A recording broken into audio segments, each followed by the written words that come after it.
Ce jour-là, en m'effondrant sur le carrelage froid de ma cuisine, j'ai compris que j'avais passé 40 ans à élever un étranger. La douleur qui me transperçait la poitrine n'était rien comparée à celle qui allait suivre quand j'ai composé son numéro d'une main tremblante. S'il vous plaît, abonnez-vous à cette chaîne pour ne rien manquer de ces histoires qui changent tout. Mais laissez-moi reprendre depuis le début, depuis cet après-midi ordinaire de novembre où tout a basculé. J'étais dans ma buanderie, à plier méticuleusement les vêtements que mon fils avait encore laissés traîner lors de sa dernière visite éclair. Ses chemises Oxford, ses pantalons de costume, toujours impeccables, comme lui. Comme cette façade parfaite qu'il présentait au monde, y compris à moi. Mes doigts connaissaient par cœur le rituel, lisser les plis, aligner les coutures, ranger avec soin. 36 ans que je faisais ça pour lui. D'abord ses petits pyjamas dinosaures, puis ses uniformes d'école, maintenant ses tenues d'avocat prospère. Seul le tissu avait changé, pas ma dévotion. C'est là que ça a commencé. Cette pression sourde dans la poitrine, comme si quelqu'un appuyait lentement sur mes côtes. Je me suis dit que c'était la fatigue, le poids des années. À 65 ans, on apprend à négocier avec son corps. Mais cette sensation était différente, plus insistante. J'ai terminé le pliage et je suis passé à la cuisine. Mon fils devait passer le lendemain, enfin, c'est ce qu'il avait dit, avec cette réserve habituelle, si rien d'urgent ne se présente au cabinet. Il adorait ma soupe au poulet, même si sa compagne l'avait qualifiée de trop lourde la dernière fois, avec ce petit rire condescendant que j'avais appris à ignorer. Alors j'ai sorti ma plus belle marmite, celle que ma mère m'avait léguée. Mes gestes étaient automatiques, éplucher les légumes, faire revenir les oignons jusqu'à ce qu'ils deviennent translucides et parfumés. L'odeur familière emplissait la cuisine, me rappelant tous ces dimanches où je cuisinais pour lui, pour ses amis d'université, puis pour ses collègues, maintenant pour sa compagne qui chipotait dans son assiette. La douleur s'intensifiait. Une étau invisible qui se resserrait à chaque inspiration. Mes mains tremblaient en tenant le couteau, mais je continuais. J'ai toujours continué. C'était ma nature, ma programmation, finir ce que j'avais commencé, peu importe le prix. Le bouillon frémissait quand la première vague m'a terrassé. Une douleur si violente qu'elle m'a coupé le souffle. J'ai lâché la louche qui est tombée dans la casserole avec un ploc mouillé. Mes jambes se sont dérobées sous moi, et je me suis retrouvé à genoux sur le carrelage, une main pressée contre ma poitrine, l'autre cherchant à tâtons mon téléphone sur le plan de travail. Les chiffres dansaient devant mes yeux quand j'ai composé son numéro. Une sonnerie. 2. 3. Mon cœur battait si fort que j'avais l'impression qu'il allait exploser. Enfin, sa voix. « Maman, c'est pas le bon moment, on est au restaurant pour l'anniversaire de Céline. » Des rires en arrière-plan, le tintement des verres, la musique feutrée d'un bistrot chic. Sa vie, là-bas, dans la lumière chaude des bougies et des conversations animées. Et moi, ici, dans ma cuisine qui sentait le poulet et la solitude. J'ai mal, Thomas. Très mal. Oh là là, maman, tu dramatises encore. Prends un Doliprane et ça va passer. Et puis d'abord, tu n'aurais pas dû m'appeler, appelle plutôt les secours si c'est si grave que ça. Cette phrase qui a tout changé. Prononcée avec cette pointe d'agacement, comme si j'étais une enfant capricieuse qui interrompait les adultes. Pas une question sur ce que je ressentais. Pas un où es-tu seul. Juste cette irritation à peine contenue et cette suggestion de me débrouiller toute seule. Thomas, s'il te plaît. Écoute, on en reparle demain, d'accord? Céline me fait les gros yeux. Il a raccroché. Je suis resté là, le téléphone collé à l'oreille, à écouter la tonalité qui résonnait comme un glas. 40 ans. 40 ans que j'étais sa mère, et voilà ce que ça donnait, 3 minutes d'impatience entre deux plats de son dîner romantique. C'est étrange, ce qui se passe dans votre tête quand votre corps vous lâche. On dit que votre vie défile devant vos yeux, mais ce n'est pas tout à fait ça. C'est plutôt un inventaire impitoyable de tous les moments où vous avez compté pour si peu que même votre agonie peut attendre. Le téléphone a vibré dans ma main. rappel automatique, miracle de la technologie moderne. J'ai réussi à articuler mon adresse à l'opératrice du SAMU entre deux spasmes. Sa voix était douce, professionnelle, rassurante. Une inconnue qui s'inquiétait plus pour moi en 2 minutes que mon fils en 40 ans. Les sirènes ont déchiré le silence de ma petite rue. Mes voisins ont dû regarder derrière leurs rideaux, se demander ce qui arrivait à cette femme tranquille qui tondait sa pelouse le dimanche et rapportait leurs poubelles quand ils oubliaient. Les ambulanciers ont défoncé ma porte d'entrée, j'avais glissé les clés par la fente comme ils me l'avaient dit. L'hôpital la nuit, c'est un monde à part. Néon blanc, couloir qui résonne, odeur de désinfectant qui prend à la gorge. On m'a branché, piqué, analysé. Infarctus léger, ont-ils dit. Vous avez eu de la chance. De la chance. Le mot résonnait bizarrement dans ma tête pendant qu'on me transférait en cardiologie. L'infirmière, une jeune femme aux yeux fatigués mais bienveillants, a ajusté ma perfusion avec des gestes précis. « Quelqu'un va venir vous voir ?» a-t-elle demandé en consultant mon dossier. J'ai secoué la tête. Pas par pudeur ou par fierté, mais parce que c'était la vérité nue, brutale. Personne ne viendrait. Mon fils était en train de déguster son dessert, de trinquer à l'anniversaire de sa compagne, de raconter peut-être cette anecdote amusante de sa mère hypocondriaque qui l'avait dérangé en plein restaurant. Vous êtes sûr? Pas même un ami proche. Des amis? Quels amis? Ceux que j'avais négligés année après année parce que Thomas avait toujours besoin de quelque chose? Cette invitation à dîner annulée parce qu'il avait une panne de voiture. Ce voyage reporté parce qu'il traversait une rupture difficile. Cette sortie au théâtre manquée parce qu'il fallait que je garde ses affaires pendant son déménagement. Ma vie sociale s'était rétrécie comme une peau de chagrin, aspirée par ce trou noir de disponibilité totale que j'avais entretenu pour lui. J'étais devenu l'assurance tout risque de sa vie d'adulte, la solution de secours qu'on appelle quand tout le reste a échoué. Cette nuit-là, allongé dans ce lit d'hôpital avec les bips réguliers des machines qui me tenaient compagnie, j'ai fait l'inventaire. Non pas de mes biens ou de mes réussites, mais de toutes ces fois où j'avais accouru sans qu'on me le demande 2 fois. Ces devoirs oubliés que je portais à l'école en faisant un détour de 15 kilomètres. Ces factures impayées que je réglais discrètement pour éviter qu'ils ne perdent la face. Ces chagrins d'amour consolés à 3 heures du matin, avec des thermos de thé et des épaules tendues pour recueillir ses larmes.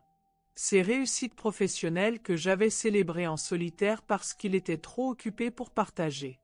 Et puis il y avait eu cette évolution subtile, insidieuse. Au début, il appelait juste pour prendre des nouvelles. Puis les appels sont devenus plus rares, plus fonctionnels. Dis, maman, tu peux me dépanner de. Ou au fait, j'ai laissé des trucs chez toi, tu peux. Ou encore Céline se demandait si tu ne pourrais pas. Je n'étais plus une personne, j'étais un service. Une extension pratique de sa vie, disponible 24 heures sur 24, sans congé ni jour férié. Et j'avais accepté ce rôle avec la résignation de ces femmes de ma génération qui avaient appris que l'amour maternel se mesurait à l'effacement de soi. L'infirmière de nuit est passée vers 3 heures. Une femme de mon âge, aux cheveux gris soigneusement relevés, au regard fatigué mais attentif. Ça ne va pas? Vous avez mal quelque part? Non, ça va. Enfin, physiquement. Elle s'est assise sur le bord de mon lit, geste interdit par tous les règlements mais dicté par cette humanité qui survit parfois au protocole. Vous savez, j'en vois passer des gens ici. Et je reconnais ceux qui ont la vraie douleur. Celle qu'aucun médicament ne peut soigner. Elle avait raison. Cette nuit-là, j'ai compris que mon infarctus n'était que le symptôme. La vraie maladie, c'était cette gangrène de l'âme qui me rongeait depuis des années. Cette acceptation muette de l'indifférence, cette résignation face au mépris déguisé en amour filial. Combien d'anniversaires oubliés? Combien de fêtes des mères expédiées par SMS? Combien de fois avais-je entendu « tu exagères » quand je demandais un peu d'attention? Combien de on verra qui ne voyaient jamais rien? Combien de promesses de visite qui se diluaient dans ces emplois du temps surchargés? Et moi, dans tout ça, qu'avais-je fait? J'avais souri, J'avais compris, j'avais excusé. J'avais été la mère parfaite, discrète, disponible, inépuisable.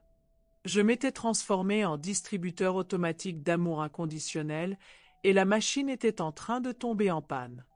Le matin est arrivé avec son cortège de médecins et d'examens. Tension stabilisée, enzyme cardiaque normalisée, pronostic favorable. Mon cœur reprenait son rythme, mais quelque chose en moi s'était définitivement arrêté. Cette mécanique bien huilée de l'abnégation, cette horlogerie du sacrifice silencieux. Quand le cardiologue m'a annoncé ma sortie pour le surlendemain, j'ai demandé une feuille de papier et un stylo. Pas pour écrire une lettre d'adieu ou de reproche. Pour faire une liste. La liste de tout ce qui allait changer. Appeler mon notaire pour modifier mon testament. Annuler les virements automatiques vers son compte. Récupérer les clés de secours que j'avais distribuées. Supprimer son accès à mes comptes bancaires. Reprendre possession de ma chambre d'amis qui lui servait de garde-meuble gratuit. Chaque point de cette liste était un acte de libération. Une reprise de pouvoir sur ma propre existence. À 65 ans, j'allais enfin apprendre à dire non. Le jour de ma sortie, j'ai refusé qu'un taxi vienne me chercher. J'ai pris le bus, comme n'importe quelle personne autonome. Ma rue m'a semblé différente, plus nette, comme si je la voyais avec de nouveaux yeux. Ma maison aussi avait changé. Elle n'était plus ce refuge où j'attendais ces visites irrégulières, mais mon territoire, mon royaume reconquis. Dans la cuisine, la soupe avait séché au fond de la casserole, formant une croûte brunâtre. Le bol où j'avais commencé à servir gisait en morceaux sur le carrelage, témoin silencieux de mon effondrement. J'ai tout jeté, casserole comprise. Certains symboles méritent d'être détruits pour renaître. J'ai commencé par les coups de téléphone. Ma banque d'abord, pour annuler tous les virements récurrents. Le silence de la conseillère quand je lui ai expliqué que je retirais l'accès de mon fils à mes comptes était éloquent. Combien d'autres mères avaient-elles dû faire ce genre de démarche? Puis mon notaire, un homme de mon âge qui me connaissait depuis des années. Il n'a posé aucune question indiscrète, s'est contenté de prendre note de mes nouvelles volontés. Mes biens iraient désormais à des associations caritatives, à ces inconnus qui sauraient peut-être mieux que mon propre sang reconnaître la valeur d'un geste. Le lendemain matin, Thomas a sonné à ma porte. Bouquet de fleurs à la main, sourire contrit mais pas vraiment sincère. Il portait ce costume bleu marine qui lui allait si bien, celui que je lui avais offert pour ses 30 ans. Même dans ses excuses, il était élégant, maîtrisé, séduisant. « Maman, je suis désolé pour l'autre soir. Tu sais bien que c'était un malentendu. J'étais avec des clients importants, je ne pouvais pas partir comme ça. Mais je suis là maintenant, non. » Ce maintenant sonnait comme une faveur qu'il m'accordait. Comme si sa présence était un cadeau qu'il daignait me faire après 2 jours d'absence totale. J'ai regardé ces fleurs, des roses achetées à la va-vite dans une station-service, encore emballées dans leur plastique, et j'ai souri. Pas de joie, mais de clarté. Je n'accepte plus de visites, Thomas. Son sourire s'est figé. Il avait dû s'attendre à tout sauf à ça. Aux reproches, aux larmes, aux récriminations. Pas à cette politesse glaciale, à ce refus net et sans appel. Comment ça, tu n'acceptes plus de visites? Maman, tu déconnes ou quoi? J'ai pris ma matinée pour venir te voir. Sa matinée. Comme si c'était un sacrifice énorme, un effort surhumain. J'ai pensé à ces 48 heures à l'hôpital où j'avais eu tout le loisir de calculer le prix de sa matinée. 0 appel pour prendre des nouvelles, 0 message, 0 signe de vie. Sa matinée valait manifestement plus que ma vie. Je ne déconnerai plus jamais, justement. Je vais uniquement recevoir les personnes pour qui je compte plus que leur planning. Il a tenté l'approche émotionnelle, puis la culpabilisation. Tu es ma mère, après tout ce qu'on a vécu ensemble, tu ne peux pas me faire ça. Mais ces mots glissaient sur moi comme l'eau sur les plumes d'un canard. J'avais développé une imperméabilité totale à ce chantage affectif qui avait fonctionné si longtemps. 1 heure plus tard, c'était Céline qui sonnait à ma porte. La compagne parfaite, tout sourire et réconciliation forcée. Elle a d'abord essayé la diplomatie, puis l'indignation quand elle a compris que je ne céderais pas. Vous rendez-vous compte de ce que vous êtes en train de faire? Vous détruisez votre famille pour un simple malentendu. Thomas m'a raconté, il était juste distrait au restaurant. Ça arrive à tout le monde. Un simple malentendu. 40 ans d'effacement, d'abnégation, de sacrifices consentis, et ma quasi-mort devenait un simple malentendu. J'ai fermé ma porte et j'ai tiré les verrous. Pour la première fois depuis des décennies, j'étais chez moi, vraiment chez moi. Les jours suivants ont apporté leur lot d'harcèlement déguisé. Messages larmoyants sur mon répondeur, textos culpabilisateurs, mails interminables où Thomas alternait entre reproches et promesses. Mais jamais, pas une seule fois, cette phrase que j'attendais, « Je suis désolé de ne pas être venu ». J'ai tout supprimé sans lire. J'ai changé mes serrures, récupéré mes clés, transformé sa chambre en atelier de peinture. Ses pinceaux et ses toiles attendaient depuis si longtemps que je leur accorde du temps. Mes murs se sont couverts de couleurs que j'avais oubliées, des rouges vifs au bleu profond, comme si mon âme retrouvait sa palette. Un matin, en relevant mon courrier, j'ai trouvé une enveloppe sans adresse d'expéditeur. À l'intérieur, un mot écrit d'une main tremblante. « Madame, je vous ai vue à l'hôpital l'autre nuit. Vous étiez si seule que ça m'a brisé le cœur. Il y a 3 ans, vous m'aviez aidé à porter mes courses quand j'étais tombée devant chez vous. Je n'ai jamais oublié votre gentillesse. J'espère que vous allez mieux. Signé, votre voisine du 47. » Cette femme dont j'avais oublié le visage se souvenait de moi. Une inconnue avait pris la peine de m'écrire quand mon propre fils n'avait pas pris la peine de venir me voir. La bonté existe, elle circule, elle se transmet. Simplement, elle ne suit pas toujours les liens du sang. Le dernier message de Thomas est arrivé 3 semaines après notre dernière entrevue. Juste une ligne, je ne te reconnais plus. Et pour la première fois depuis longtemps, j'ai souri en lisant ces mots. Il avait raison.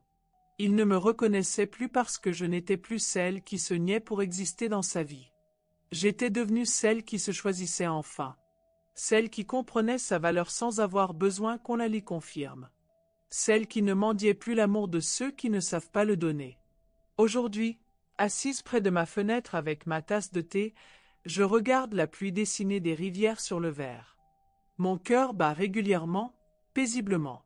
J'ai 65 ans et j'apprends enfin qui je suis quand je ne suis plus au service de quelqu'un d'autre. La liberté a le goût de ce thé que je bois quand j'en ai envie, sans me soucier de préparer un repas pour quelqu'un qui ne viendra peut-être pas. Elle a la couleur de ces murs que j'ai repeints selon mes goûts, sans demander l'avis de personne. Elle a le silence de cette maison où je n'attends plus rien d'autre que mes propres désirs. Je ne regrette rien. Ni les années données, ni l'amour offert, ni même cette douleur qui m'a mené jusqu'ici. Tout était nécessaire pour que j'apprenne cette leçon essentielle, on ne peut pas mendier sa place dans le cœur de quelqu'un. On peut seulement s'assurer qu'on a la sienne dans le sien. Et moi, enfin, je me suis choisi.